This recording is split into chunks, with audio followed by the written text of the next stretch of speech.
Kim bunlar, kim bunlar? Kim bunlar, kim bunlar? Kim bunlar, kim bunlar? Kim bunlar, kim bunlar?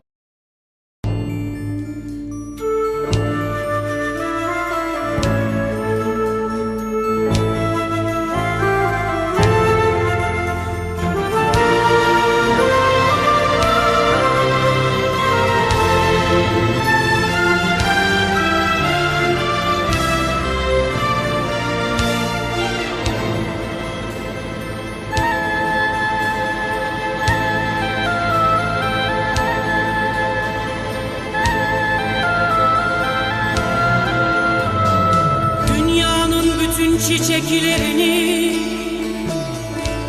kaya çiğdemlerini, öğrencilerimi getirin bana, getirin bana, getirin bana. Bütün köy çocuklarını getirin bana, getirin bana, getirin bana. Son bir ders vereceğim onlara ve son şarkımı söyleyeceğim ve sonra öleceğim, ve sonra öleceğim, ve sonra öleceğim. Kır ve dağ çiçeklerini istiyorum, kaderleri bana benzer, yalnızlıkta açarlar, kimse bilmez onları, kaybolur kokuları.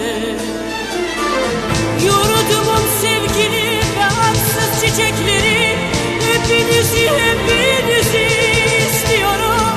Gelin, görün beni, gelin, görün beni, gelin, görün beni.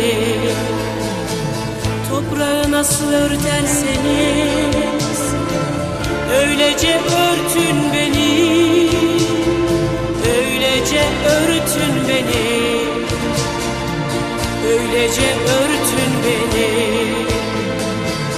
Ben bir köy öğretmeniyim, çiçek getirin, çiçek getirin, örtün beni. Yurdumun türkülerine gömün beni, gömün beni, gömün beni.